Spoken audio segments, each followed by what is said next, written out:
शिवांश नविका के पीछे पीछे था और नविका तेजी से आगे बढ़े जा रही थी। नविका एक बार रुककर सुन तो लो मेरी बात। फिर शिवांश भागकर नविका के पास गया। नविका की पॉकेट से उसका आईडी कार्ड नीचे गिर गया और उसे पता नहीं चला। वो अपनी स्पीड से आगे बढ़े जा रही थी। शिवांश ने नीचे से उसका आईडी कार्ड उठाया और नविका से कहा, नविका तुम्हारा आईडी कार्ड। वो रुकी और पलटकर उसने शिवांश की तरफ देखा, पर जैसे ही शिवांश उसके पास जाने लगा वो फिर उससे दूर जाने लगी। नविका एक सेकंड तो रुक जाओ प्लीज। नविका ने चलते हुए ही उससे कहा, मुझे कुछ नहीं सुनना शिवांश, प्लीज मुझे अकेला छोड़ दो। और उसका इतना कहते ही शिवांश रुक गया। उसने उसका आईडी कार्ड अपनी पॉकेट में रख लिया और अपने मन में बोला, मैं कैसा सा हूं यार। नविका जब घर गई तो अपने रूम में एक लैंप जलाकर बैठी हुई थी। मैं इतनी बुरी हूं क्या यार कि मेरे साथ कोई रहना नहीं चाहता। मैंने क्या बिगाड़ा है किसी का, मुझे ही क्यों। तभी उसके बाद शिवांश का मैसेज आया जिसमें लिखा था, सुनो नविका, जैसा तुम समझ रही हो वैसा कुछ नहीं है। मुझे एक बार एक्सप्लेन करने दो प्लीज। कल संडे को 4 बजे मुझे वहीं बिरयानी कॉर्नर पे मिलना प्लीज, मैं रिक्वेस्ट कर रहा हूं। मैं वेट करूंगा तुम्हारा। नविका वो मैसेज पढ़ के सो गई। अगले दिन शाम 4 बजे शिवांश नविका का वेट कर रहा था। वो उसे सब समझाना चाहता था। वो बताना चाहता था कि वो सच में उसे पसंद है। वो भी परेशान था। 4:30 हो गए पर नविका अब तक आई नहीं। कोई मैसेज भी नहीं आया था उसका, पर वो खड़ा एक जगह उसका वेट कर रहा था। 5 बजने में जब 5 मिनट थे तो थोड़ी दूर पे ऑटो से निकलती हुई उसे नविका दिखी। शिवांश को राहत मिली कि चलो उसे चांस मिला खुद को एक्सप्लेन करने का। नविका उसके पास आई। शिवांश ने उससे कहा, थैंक्स आने के लिए। उसने कुछ जवाब नहीं दिया। शिवांश ने बोलना शुरू किया, देखो नविका, मैं आज स्टार्टिंग से लेकर अब तक सब कुछ सच सच बताऊंगा। नविका ने कहा, और मैं भरोसा कैसे करूंगी। आई एम सो सॉरी, बस मेरी बात सुन लो। अगर तुम्हें लगे मेरी बात पे तुम्हें भरोसा करना चाहिए तो कर लेना, नहीं तो कोई बात नहीं, पर मुझे क्लियर करना है यार। देखो ये बात सच है कि मैं तुमसे बात करने गया था क्योंकि मेरे दोस्तों ने मुझे ये चैलेंज दिया था। तुम्हें बड़ा अजीब लगेगा ये सुन के, बट हम आपस में ऐसा करते रहते हैं। चैलेंज ये था कि जो भी क्लास में पहला शख्स एंटर करेगा उसको मुझे प्रपोज करना है और उसकी साइड से हाँ आनी चाहिए। आई नो बेवकूफ़ी है, आई नो पागलपना, आई नो बचपना है, बट प्लीज सुन लो, मुझे बोलने दो आज मेरी बात। तो उस वक्त तुमने क्लास में एंटर किया और हाँ, चैलेंज कंप्लीट करने के लिए मैं तुमसे बात करने लगा। और जब मैंने तुम्हें प्रपोज किया तो वो भी चैलेंज का ही पार्ट था। मैं तुम्हें उसी के बाद सब बताना चाहता था, लेकिन फिर फेस्ट आने वाला था तो मैंने रोक लिया खुद को। बट उस बीच में मुझे तुम्हें जानने का मौका मिला।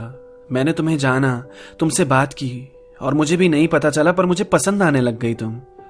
तुम्हारे सपने देखने लग गया मैं। तुमसे बात करना अच्छा लगने लगा और स्टेज पे जो मैंने कहा वो बिल्कुल मीन करके बोला था। मुझे तुम बहुत अच्छी लगने लग गई हो नविका। हमारी सोच मिलती है। तुम कितनी केयर करती हो मेरी। तुम्हारे साथ अच्छा लगता है। नविका ने शिवांश की बात सुनकर उससे कहा, but you are ashamed of me ना। तुम किसी को बता नहीं सकते कि भद्दी सी लड़की तुम्हारी गर्लफ्रेंड है। और मैं तो तुम्हारे लिए गेम थी ना, और क्या पता ये भी तुम्हारा कोई गेम ही चल रहा हो। Navika I am so sorry. मैं कैसे यकीन दिलाऊं तुम्हें मुझे नहीं पता, पर अब मुझे किसी से कोई लेना देना नहीं है। मैं प्राउडली बोलूंगा कि हम दोनों रिलेशनशिप में हैं। पर शिवांश, अचानक से ऐसा लग रहा है कि I don't know anything about you. But ये मैं क्यों बोल रही हूं? तुम भी नहीं जानते हो मुझे और मुझे नहीं पता कि तुम रिलेशनशिप को क्या मानते हो, पर मेरे लिए ये चीज एक कमिटमेंट है। I want to believe you, I want to trust you, but डर लग रहा है। पहले ही कम गम नहीं है मेरी जिंदगी में और मैं और हर्ट नहीं होना चाहती। तुम भी मुझे बहुत अच्छे लगे थे शिवांश।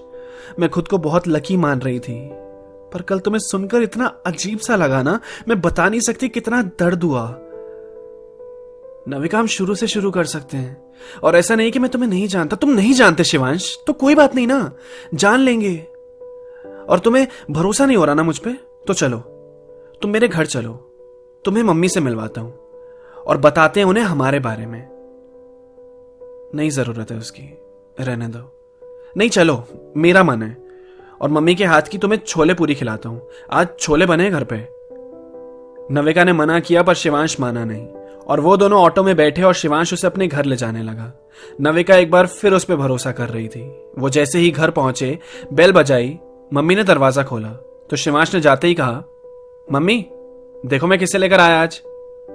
मम्मी ने पूछा, कौन? तभी दरवाजे से नविका ने एंटर किया। मम्मी को कुछ समझ नहीं आया। वो कंफ्यूज सी खड़ी सोच रही थी, कौन है ये? तभी शिवांश ने बोला, अरे मम्मी ये नविका है। तुम बिन जिया जाए कैसे जो गाने की क्लिप सुनाई थी वो इसी ने गाया था। ओ अच्छा अच्छा अच्छा, नविका बेटा बहुत अच्छा गाया था आपने। कभी पूरा रिकॉर्ड करके भेज देना मुझे। मैं आपकी वो छोटी सी ही क्लिप सुनती रहती हूँ बार बार, बड़ा अच्छा लगता है मुझे। Thank you aunty. नविका ने एक स्माइल के साथ जवाब दिया। अरे मम्मी से आपके हाथ की छोले पूरी खिलाने लाया हूं, पूरियां बना दो गरम गरम। हाँ लाती हूं 5 मिनट में, बैठो तुम दोनों। वो दोनों सोफे पे बैठे हैं। फिर शिवांश ने कहा, अरे मैं तुम्हारे लिए पानी लेकर आता हूं। फिर वो भी किचन में चला गया। ऊपर के शेल्फ में अलग से ग्लास रखा हुआ था। उसको और ग्लास मिले नहीं तो उसने वही ग्लास उठाया और पानी भरने लगा। मम्मी ने उसकी तरफ देखा और बोला, किसके लिए भर रहा है पानी? लिविंग रूम और किचन अगल बगल में थे तो किचन से आवाज लिविंग रूम में जा रही थी जहां नविका बैठी थी।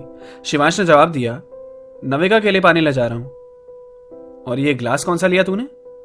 इधर ही ऊपर से। उसकी मम्मी ने दूसरा ग्लास उसे निकाल कर दिया और कहा, उसमें नहीं, इसमें भर के दे दे उसे पानी। अरे पर इस ग्लास में क्या दिक्कत है? ये आमिर का ग्लास है, वो कभी आता है तो इसी में पानी पीता है। मतलब आपने आमिर का ग्लास अलग कर रखा है? क्यों? क्यों तुझे पता है? ये कुछ ज्यादा नहीं हो गया वैसे आपका? वो बस मुस्लिम है उसकी वजह से ऐसे कर रहे हो आप? इतनी क्या प्रॉब्लम है यार? प्रॉब्लम है, और अभी ज्यादा बात मत कर। बाहर कोई बैठा है ना, जा पानी देकर आ उसे, मैं खाना लेकर आती हूं। नविका को वहां बैठे सारी बातें सुनाई दे रही थी। फिर थोड़ी देर के बाद मम्मी खाना लेकर आई और टेबल पर रख दिया। शिवांश गुस्से में बैठा हुआ था, नविका भी शांत थी। उसने खाना शुरू किया तो मम्मी ने नविका से पूछा, बेटा आपका पूरा नाम क्या बताया आपने? आंटी नविका। हाँ नविका के आगे? शिवांश ने गुस्से में अपनी मम्मी की तरफ देखा और बोला, मम्मी। नविका ने जवाब दिया, नविका सिंह आंटी। ओह अच्छा अच्छा, सिंह, ठीक है, बढ़िया। नविका को भी थोड़ा अजीब सा लग रहा था। उसने 2 पूरियां खाई और बोला, अच्छा मेरा पेट भर गया, अब निकलती हूं। शिवांश ने कहा, अब मैं ऑटो तक ड्रॉप करने चलता हूं तुम्हें। जब वो दोनों ऑटो स्टैंड तक जा रहे थे तो चलते चलते शिवांश ने उससे पूछा, कैसा लगा तुम्हें? नविका कहीं और खोई हुई थी। अच्छा था। रोड क्रॉस करते टाइम नविका ने दाएं बाएं भी नहीं देखा और ऐसे ही बढ़ने लगी।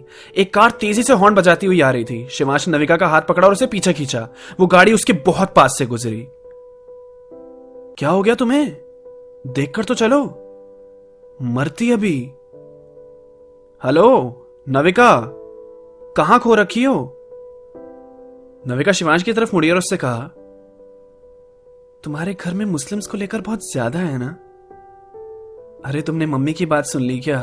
वो तो ऐसी है, तुम्हें बताया भी था मैंने। पर वो मुझे कैसे एक्सेप्ट करेगी फिर शिवांश? तुम्हें क्यों नहीं एक्सेप्ट करेगी? तुम तो बहुत अच्छी लगी हो मम्मी को, देखा ही तुमने, फैन है तुम्हारी आवाज की। पर एक बात मैंने तुम्हें बताई नहीं है ना, वो पता चलेगा तो पता नहीं। तुम डरा रही हो अब मुझे, बात क्या है? साफ साफ बोल दो ना। शिवांश, आई एम हाफ मुस्लिम। मेरे पापा हिंदू हैं और मेरी मम्मी मुस्लिम, और मैं दोनों रिलीजन में मानती हूं। शिवांश ने नविका का हाथ पकड़ा हुआ था। उसे सुनने के बाद उसे झटका सा लगा और वो हाथ छूट गया उससे। शिवांश ने कहा, क्या? पर तुमने कहा था तुम्हें कोई प्रॉब्लम नहीं है मुस्लिम से। हाँ मुझे नहीं है, पर मेरी सारी फैमिली को है। मेरी मम्मी को पता लगेगा तो। शिवांश हम चलें, सामने उधर उस पार्क में बैठे क्या? नहीं नविका, अभी तुम घर जाओ, मैं कल तुमसे कॉलेज में मिलता हूं, ठीक है? हम मिलते हैं कल। शिवांश सॉरी। तुम सॉरी क्यों बोल रही हो? तुम पागल हो क्या? कुछ नहीं हुआ है, I am okay. Bye bye Shivansh. Shivansh अपने घर की तरफ पैदल बढ़ने लगा। नविका परेशान वहां खड़ी थी। कहानी में ये कैसा ट्विस्ट था? ओके, मतलब शिवांश और नविका की जिंदगी में सीधा साधा प्यारा प्यारा कुछ हो ही नहीं सकता। अब कहानी में आगे क्या? अगले हफ्ते मिलेंगे तो इस सीरीज का आखिरी एपिसोड में आप सबके सामने लेकर आऊंगा। प्यार बनाए रखना। मुझे इंस्टाग्राम पे फॉलो कर लो @abhash19। पॉडकास्ट की सारी अपडेट्स वहां मिलती रहेंगी। मेरा यूट्यूब चैनल भी सब्सक्राइब कर सकते हो, राइम अटैक्स। अपने दोस्तों के साथ ये कहानियां जरूर शेयर करना और सुनते रहना स्टोरीज विद आभाष झा। अगर आपको मेरी कहानियां सुनना पसंद है तो मेरे गाने भी आपको बहुत पसंद आएंगे। मेरे सॉन्ग सुनने के लिए आप स्पॉटिफाई पर सर्च कर सकते हैं मेरा नाम आभाष झा। मेरी आर्टिस्ट प्रोफाइल पे टैप करके सुनो मेरे लेटेस्ट सॉन्ग्स, आपको जरूर पसंद आएंगे। लिंक डिस्क्रिप्शन में भी मिल जाएगा।